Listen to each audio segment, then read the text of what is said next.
Blessed day to you all. My name is Peter Lina from Sydney, Australia. Welcome to Pathways of Hope. This may show my age, but when I was a kid, we didn't have any computer or smartphone games to occupy our time. We instead played all sorts of silly games. One of them is called Follow the Leader.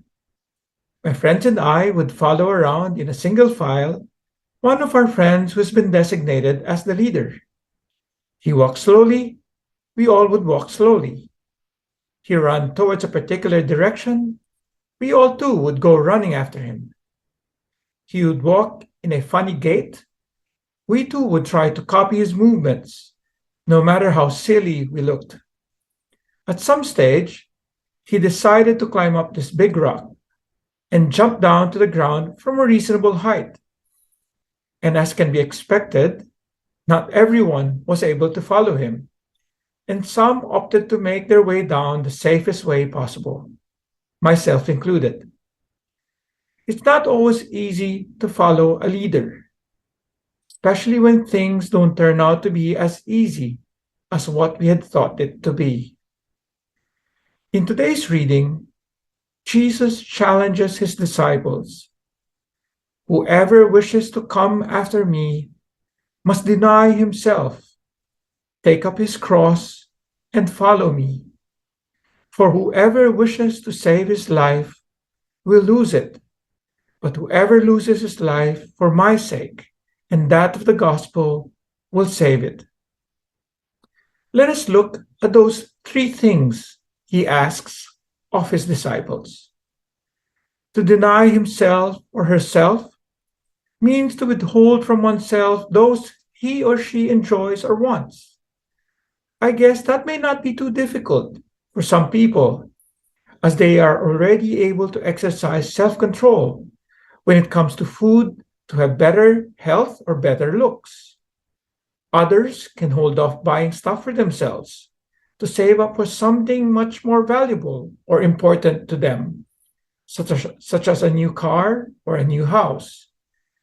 There isn't anything wrong at all with such goals. For us, followers of Jesus, however, it's not just about the act of denying ourselves.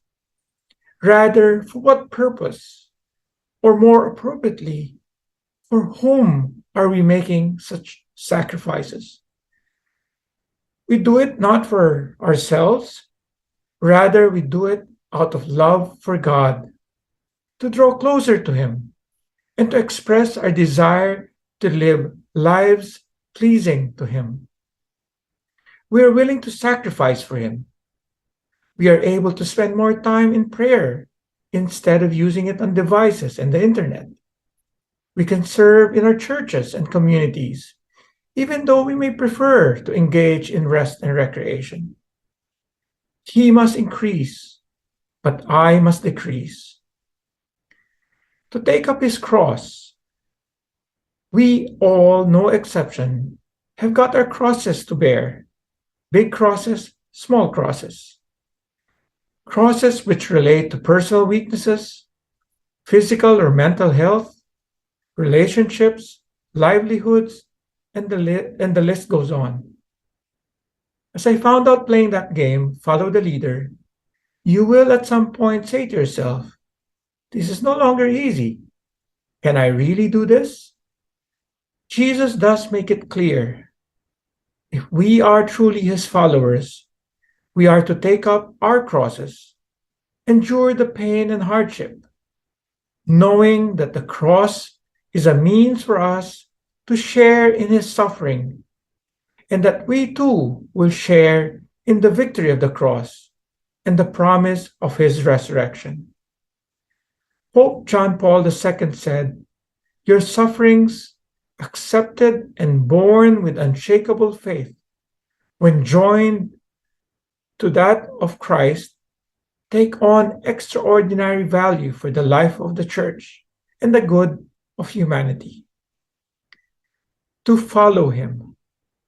Somewhat the simplest word or words used in the passage, yet the most difficult to do.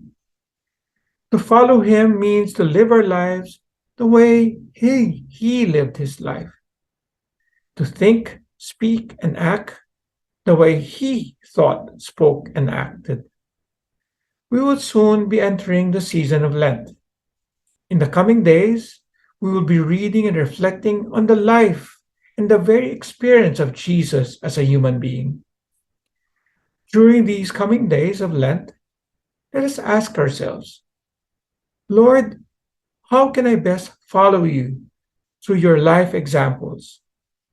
What is it in my life that I still need to change in order to mirror the life of my Lord, my Master, the one I choose to follow? For each one of you, my fellow followers of Jesus, I pray that today and the days to come, may you be filled with the wisdom and the grace to deny yourselves, to take up your crosses, and to follow him till you come to see him face to face. May you all have a blessed day.